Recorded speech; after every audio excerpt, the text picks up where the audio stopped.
Venez voir un petit peu par ici, on va vous raconter une jolie histoire, celle des Bétrancourt. Ça se passe à Albert. Une vraie saga familiale lancée dans les années 40 par le grand-père, ici en photo, Henri Bétrancourt. Tout autour de lui, c'est le fils, la fille et les petits-enfants. Et croyez-moi, sur les dossiers de présentation de l'entreprise, c'est ensemble ou rien du tout. Et ça, c'est non négociable. Alors, ma sœur Véronique, ma tante Michel, mon père, ma mère, moi et mon grand-père. C'est quoi l'idée que vous gardez de lui, que vous transmettez encore ou que vous essayez de transmettre encore tous les trois aujourd'hui à ceux qui travaillent avec vous? La rigueur. Sa rigueur, l'honnêteté, la rigueur. Le courage. Oui, vraiment. Le courage, je faisais 70 heures par semaine. Voilà. Et il a travaillé jusqu'à 90 ans. Il est parti directement d'ici, de son bureau, pour son dernier voyage. Voilà pour les présentations. On reste rue de l'Industrie à Albert, dans les 2000 m² d'atelier, car maintenant, eh bien oui, il faut peut-être qu'on vous explique ce que c'est exactement Bétrancourt. On dit que c'est une entreprise de mécanique industrielle qui fabrique des pièces d'usinage. Alors voilà à quoi ça ressemble. Un sol recouvert de copeaux d'aluminium et une forte odeur de métal chaud.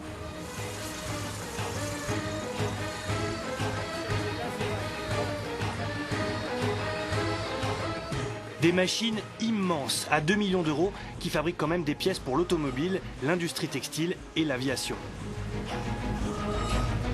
Ce qu'on produit aussi, ce sont des pièces en fonte, comme je vous ai dit. Ça, ce sont des pièces de métier à tisser, il en faut à peu près 40 par jour.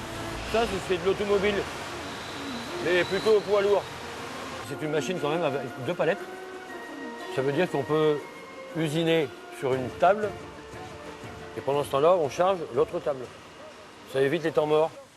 Car ici, on ne chôme pas. Tous les jours sortent des pièces de moteurs pour Airbus, des planchers de l'A380 et même des armatures pour le Rafale.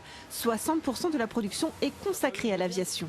Et la preuve, non content de fabriquer des pièces pour Airbus, la société s'est lancée en début d'année sur le marché de l'entretien et de la maintenance d'avions de tourisme. L'immense hangar Bétrancourt Aerospace se trouve sur les pistes de l'aéroport de Méholt. C'est du 5 et on n'a pas de 5. Donc on a la partie des trains d'atterrissage, le train principal, le train avant, qui lui a été déformé suite au contact du sol un peu dur. Voilà, donc on voit bien qu'on a des pattes qui sont complètement tordues, qui normalement devraient être à l'horizontale.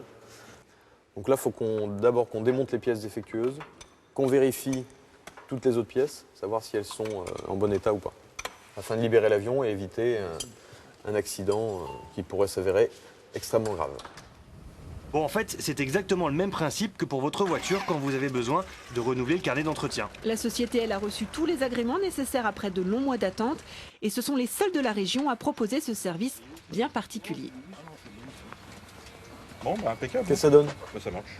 Ça, c'est la validation du test?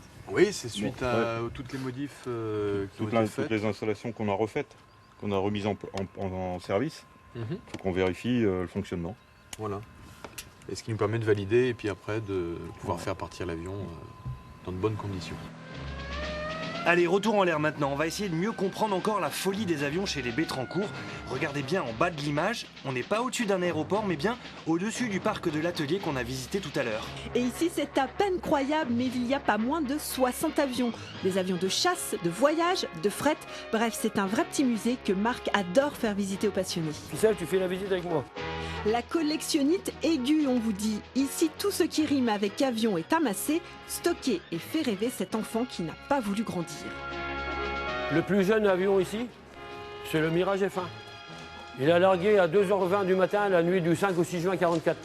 Alors c'est des hélicoptères, c'était la guerre d'Algérie également, qui ont été remplacés par les Pumas. Et cet avion, c'était la patrouille de France pendant une vingtaine d'années au moins. Toutes les ailes de Mirage 3 ont été fabriquées à Méholt. Écoutez, vous avez une interrogation écrite après. On écoute. Tous les jours, on parle d'avions anciens, d'avions récupérés. On parle toujours de ça. Le week-end, tout le temps. Ça n'arrête pas. Bon, on va aller à table? Pas à table. On va voler.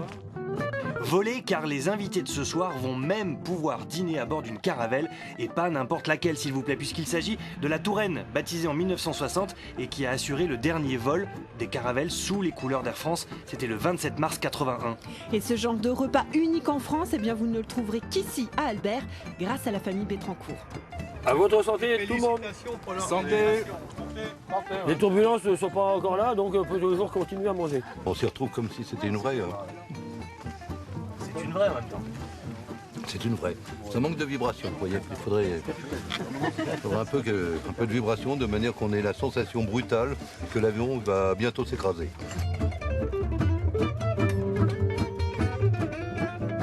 Chaque chose en son temps. Un temps pour l'usine, un temps pour l'histoire. Et le plaisir. C'est la passion. Il va trouver quelque chose, et ben après, partout il ira pendant X temps, jusqu'à temps qu'on lui dise stop, parce qu'il faut quand même arrêter. Mais il va chercher ces choses qui se rapportent comme ça pendant tout le temps, tout le temps. Et vous arrivez à lui dire stop? Ah oui, oui quand même. Mais il n'écoute pas souvent. Hein. Papou, madame, pardon. Alors, madame Bétrancourt. Vous avez quelqu'un là absolument remarquable, qui ne fait pas de bruit, mais qui est inimaginable, qui a une capacité de présence, de production, de présentéisme qui est remarquable. Et je crois qu'il marquera les esprits. Ça sera complètement différent, mais peut-être à l'équivalent d'Henri Hypothèse. Ici, c'est la nostalgie du passé. Et là, quand vous êtes assis là, vous ressentez quoi? Ben, j'avais faim et maintenant j'ai moins faim. N'oubliez pas les consignes de sécurité, s'il vous plaît.